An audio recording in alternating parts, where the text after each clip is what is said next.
Morning dear students and my respectable parents. ಇವತ್ತು karate class ಬಂದಿದ್ದೀನಿ. ಸೋಮವಾರ ಬರ್ತೀನಿ ಅಂತ ಹೇಳಿದ್ದೆ, ಬಂದಿದ್ದೀನಿ. ಎಲ್ಲ ಬಾಗಿಲು ತೆಗ್ದಿದ್ದೀನಿ, ಎಲ್ಲ ಕ್ಲೀನಿಂಗ್ ಮಾಡ್ತೀನಿ.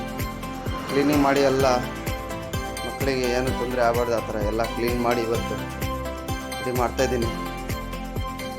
ನೋಡಿರಿ ಇವೆಲ್ಲ ಭಾಳ ನೋಡಿರಿ, ಆಗಲೇ ಒಂದು 20 ದಿವಸದ ಮೇಲೆ ಎಲ್ಲ ಡಸ್ಟ್ ಹಿಡಿದ್ಬಿಟ್ಟಿತ್ತೆ, ಫುಲ್ ಗಲೀಜಾಗ್ಬಿಟ್ಟಿತ್ತು ಕ್ಲಾಸ್. ಎಲ್ಲ ಇವತ್ತು ಕ್ಲೀನ್ ಮಾಡ್ತೀನಿ, ಮಕ್ಕಳಿಗೆ ಕಳಿಸ್ರಿ. ಓಕೆ.